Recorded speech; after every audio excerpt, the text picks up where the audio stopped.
Hello everyone, अस्सलाम वालेकुम। कैसे हैं आप सब। अब बहुत सारे लोग कह रहे हैं कि ओप्पो ने पिछला जो स्मार्टफोन था ना, ओप्पो A3X, उसी को रीब्रांड करके यानी कि उसका सिर्फ नाम तब्दील किया है और ओप्पो A5X करके लॉन्च कर दिया है।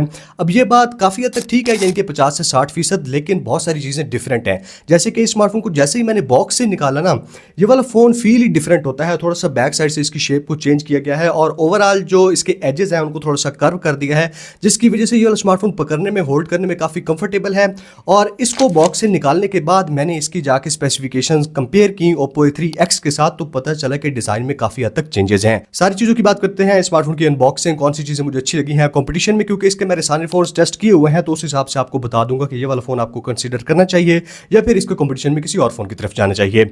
अब थैंक्स टू सिद्दीक भाई शाह मोबाइल से, जिन्होंने ये वाला स्मार्टफोन रिव्यू के लिए प्रोवाइड किया है। 18 जारी से हैं, उनकी शॉप को डेफिनेटली चेकआउट कर सकते हैं। बाय द वे 90% फोन्स मैं अपने ही पैसों से लेकर अनबॉक्स और रिव्यू करता हूं, तो अगर आपको वीडियोस कहीं पे भी अच्छी लगती हैं, चैनल को सब्सक्राइब करना है, वीडियो को लाइक करना है और नीचे कमेंट लाजमी करना है।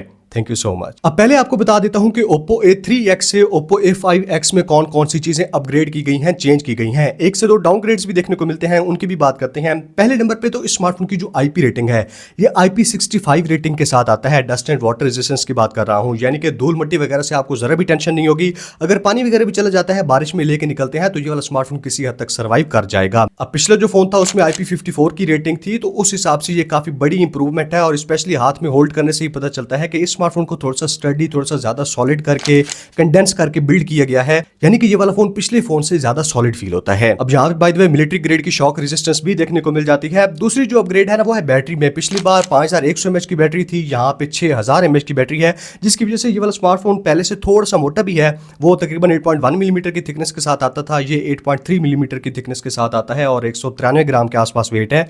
लेकिन ये चीज मुझे अच्छी लगी है कि बैटरी को बढ़ाया गया है। तीसरी चीज जो है ना, बैक साइड पे जो Oppo A3X था उसमें 8 मेगापिक्सल का कैमरा था, यहाँ पे 32 मेगापिक्सल का कैमरा है। अब बाय डिफॉल्ट ये वाला कैमरा भी 8 मेगापिक्सल की ही फोटोज लेता है, लेकिन अगर आप चाहें कैमरा के मोड्स में आके ना, हाई रेज वाला मोड मिल जाता है, उसको क्लिक करके आप 32 मेगापिक्सल की फोटोज यहां से ले सकते हैं। जो आप जूम करेंगे ना, तो पिक्सल्स वगैरह फटते नहीं है, इंटैक्ट रहते हैं। तो ये वो चीजें थी जो Oppo A3X से अपग्रेड की गई हैं। एक चीज है जहां पे डाउनग्रेड किया गया है। Oppo A3X में 120 हर्ट्ज का डिस्प्ले था, यहाँ पे 90 हर्ट्ज का डिस्प्ले प्रोवाइड किया गया है। डिस्प्ले की रेजोल्यूशन और क्वालिटी वो सारी चीजें सेम है, सिर्फ जो रिफ्रेश रेट है ना, वो पिछली बार से डाउन है। अब ऑनेस्टली बताऊं तो 90 और 120 हर्ट्ज में ज्यादा डिफरेंस पता नहीं चलता, लेकिन ऑब्वियसली अगर आप पहले 120 हर्ट्ज यूज कर रहे हैं, तो पहले 3 से 4 दिन आपको जरूर फील होगा कि उससे थोड़ा सा ये स्लो है। अब स्मार्टफोन की अनबॉक्सिंग की बात करें तो अनबॉक्सिंग एक्सपीरियंस कंप्लीट है, यानी कि ओप्पो की ये चीज मुझे अच्छी लगती है कि सबसे कम प्राइस पे सबसे फास्ट चार्जिंग वाला फोन ना यही है। Oppo A5X 45 वाट की चार्जिंग को सपोर्ट करता है और बॉक्स के अंदर ही ओप्पो ने 45 वाट का चार्जर भी प्रोवाइड किया हुआ है। ये वाला चार्जर इस स्मार्टफोन की 6000 mAh की बैटरी को तकरीबन 1 घंटा 20 मिनट के आसपास फुली चार्ज कर देगा। काफी अमेजिंग चीज है, क्योंकि ये वाला स्मार्टफोन बैटरी बहुत आउटस्टैंडिंग प्रोवाइड करता है।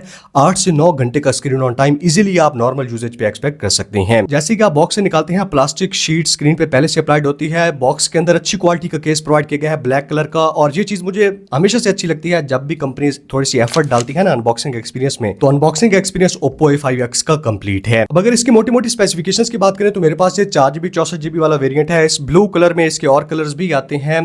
Processor Snapdragon 6S 4G Gen 1 है, जिसका एंटूटू पे स्कोर तकरीबन 2,60,70,000 है और इस प्राइस के हिसाब से ठीक ठाक प्रोसेसर है।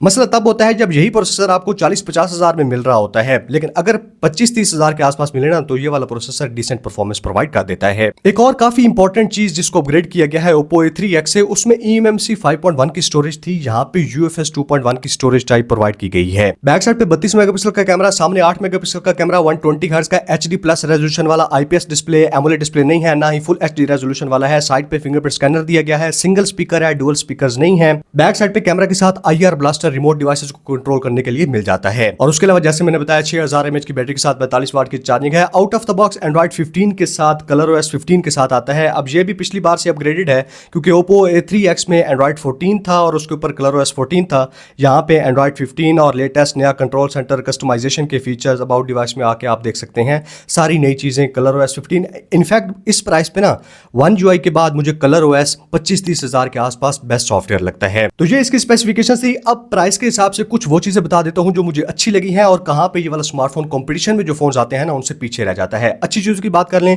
तो बैटरी चार्जिंग स्पीड का कॉम्बिनेशन 6000 mAh की बैटरी के साथ 45 वाट की चार्जिंग इस प्राइस पे अनबीटेबल है और कोई भी स्मार्टफोन इतनी अच्छी फास्ट चार्जिंग और बैटरी प्रोवाइड नहीं करता। दूसरे नंबर पे डिजाइन, एक तो मोबाइल फोन दिखने में काफी खूबसूरत है, दूसरा जो डिजाइन के फीचर्स जैसे मैंने बताया है ना कि ये वाला स्मार्टफोन गिर भी जाता है तो काफी सॉलिड तरीके से बिल्ड किया गया है, मोबाइल फोन को कुछ नहीं होगा। IP65 की रेटिंग है जो कि तकरीबन 40,000 के फोन्स भी बहुत कम प्रोवाइड कर रहे होते हैं, ये आपको 30,000 के आसपास या उससे नीचे प्रोवाइड कर देता है। नेक्स्ट जो कैमरास की भी ओवरऑल परफॉर्मेंस है ना, लो लाइट की बात नहीं कर रहा, अंदर बात नहीं कर रहा, जब आप बाहर जाके पिक्चर्स वगैरह लेते हैं तो ये वाला स्मार्टफोन डिसेंट रिजल्ट्स प्रोवाइड कर देता है। आप पिक्चर क्लिक करेंगे 1 से 2 सेकंड लेता है और ऑप्टिमाइज करता है चीजों को, कलर्स को, स्किन टोन्स को बैलेंस करता है। 1 से 2 सेकंड आपने देने हैं क्लिक करने के बाद, ये पिक्चर को ऑप्टिमाइज करके ना स्किन टोन्स भी रिस्टोर कर देता है, डायनेमिक रेंज भी आ जाती है।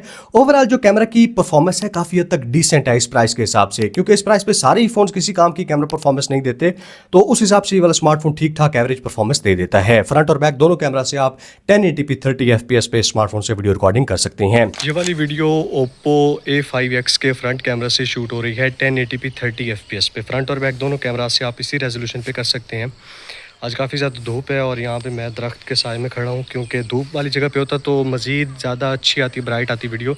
लेकिन माइक्रोफोन का पिकअप कैसा है और चीज़ों को किस तरह से बैलेंस कर रहा है थोड़ा सा आपको आइडिया हो जाएगा। अनबॉक्सिंग की वीडियो है तो ज़्यादा कैमरा के बहुत चीज़ें मैंने ऐड नहीं की, लेकिन थोड़ा सा आइडिया देने के लिए कैमरा के कुछ सैम्पल्स और वीडियो की ये वाला जो टेस्ट है ना वो इंक्लूड कर रहा हूँ। उसके अलावा जो चीज़ मुझे इसकी अच्छी लगी है वो है performance. Snapdragon 6S 4G Gen 1 no doubt Snapdragon 662 का रीब्रांडेड वर्जन है, लेकिन इस प्राइस के हिसाब से ना 25-30 हज़ार के आसपास ये वाला प्रोसेसर डिसेंट परफॉर्मेंस लेके आता है। चाहे आप गेमिंग वगैरह करना चाहें, normal day to day usages में सोशल मीडिया की ऐप्स स्क्रॉल करनी है, कॉलिंग मैसेजिंग करनी है, फोटोज एडिटिंग, ये वाली छोटे मोटे जो यूजेज होता है ना वहाँ पे तो बिल्कुल लैग नहीं करता। लेकिन अगर आप थोड़ा सा ज़्यादा लोड डालते हैं, वाईफाई, हॉटस्पॉट, डाटा सारी चीज़ें ऑन कर देते हैं, उसके बाद यूज़ करते हैं तो थोड़े बहुत लैग्स आपको डेफिनेटली देखने को मिलेंगे। इस प्राइस का स्मार्टफोन है, लेकिन ओवरऑल जो परफॉर्मेंस है ना वो काफ़ी हद तक डिसेंट है। अब कुछ वो चीज़ें बता दूं जहाँ पे ये वाला स्मार्टफोन कंपटीशन से पीछे है, ये स्टैंड नहीं कर पाता। एक तो स्मार्टफोन के कैमराज, जो आइटल S25 है ना इसी प्राइस पे देखने को मिल जाता है, उस स्मार्टफोन के कैमराज अनबीटेबल हैं। मैंने रिसेंटली अपने भाई को वही परचेज करके दिया है, क्योंकि उसको 30,000 के आसपास चाहिए था, तो मैंने उसको जो मशवरा दिया है ना वो आइटल S25 का दिया है। उसके कैमराज बहुत अच्छे हैं, उनकी ऑप्टिमाइजेशन आइटल ने काफ़ी अच्छी कर दी है। दूसरे नंबर पर डिस्प्ले, अब आइटल 120 हर्ट्ज का एमोलेड डिस्प्ले प्रोवाइड कर रहा है इस प्राइस पे, जिसमें इन डिस्प्ले फिंगरप्रिंट स्कैनर भी है।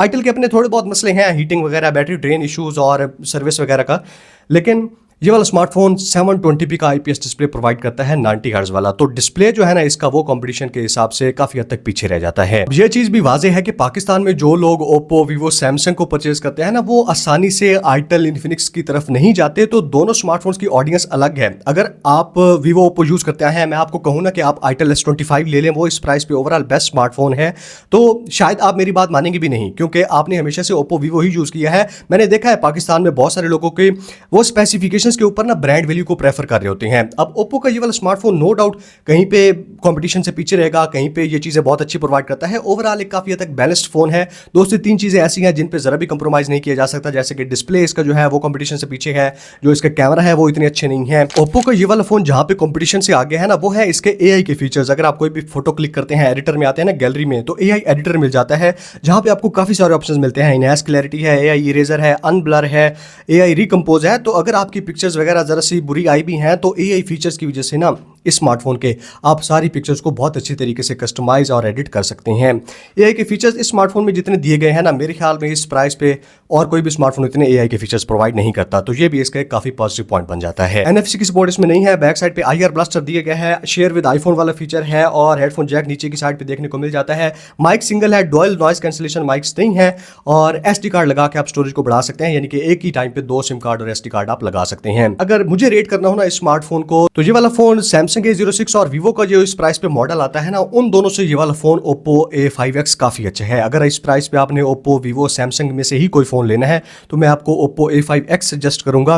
लेकिन अगर आप चाइनीज दूसरे जो ब्रांड्स हैं, इन्फिनिक्स, टेक्नो, आइटल, उनकी तरफ जा सकते हैं, तो उस सूरत में जो मोबाइल है ना आइटल S25 वो ज्यादा बेस्ट फोन है, लेकिन ये जरूर है कि उसकी परफॉर्मेंस इससे पीछे है। वहां पे by the way RAM ROM 6GB 128GB मिल जाती है, तो उस चीज को अपने माइंड में रखना है। मजीद कोई क्वेश्चन हो स्मार्टफोन के बारे में तो कॉमेंट्स में पूछ सकते हैं। Thank you so much, good bye.